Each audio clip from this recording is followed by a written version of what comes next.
মায়ের ভালোবাসার কোনো বিকল্প হয় না। ক্রিকেট মাঠে আবারও প্রমাণ করলেন ভারতীয় ক্রিকেটার নীতিশ রানা।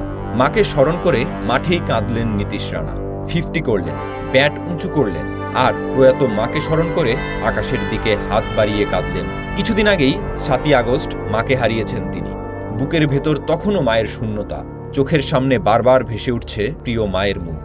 সেই গভীর শোক নিয়েই আবারও মাঠে ফিরেছিলেন দিল্লির এই ক্রিকেটার। কিন্তু এবার মাঠে নীতিশের জার্সিতে ছিল না তার নিজের নাম, ছিল তার মায়ের নাম, এন সতীশ।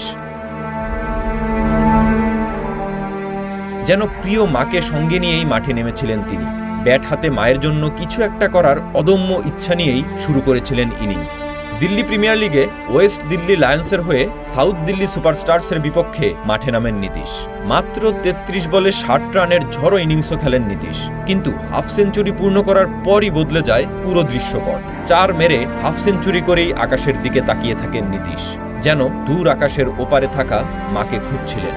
তারপর আর নিজেকে ধরে রাখতে পারেননি, হাঁটু গেড়েই মাঠে বসে পড়েন তিনি। দু চোখ বেয়ে অঝরে পড়তে থাকে পানি। সেই কান্নাই ছিল মাকে হারানোর কষ্ট, ছিল ভালোবাসা, ছিল স্মৃতি, আর ছিল মায়ের জন্য করা একটি বিশেষ উপহার। মনে হচ্ছিল নীতিশ যেন নীরবে বলছেন, মা, এই ইনিংসটা শুধু তোমার জন্য। কিছুক্ষণ পর বোতল থেকে পানি পান করে নিজেকে সামলানোর চেষ্টা করেন। প্রতিপক্ষ দলের উইকেট কিপারও এগিয়ে এসে তাকে সান্ত্বনা দেন। তখন আবেগী হয়ে যান বাকি সবাইও। গত 7 আগস্ট মারা যান নীতিশের মা।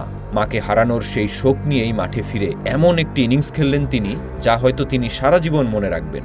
ম্যাচে তার দল 10 উইকেটে হেরে যায়, কিন্তু সেই হার ছাপিয়ে মানুষের হৃদয়ে জায়গা করে নিয়েছে নীতিশের মায়ের প্রতি ভালোবাসা।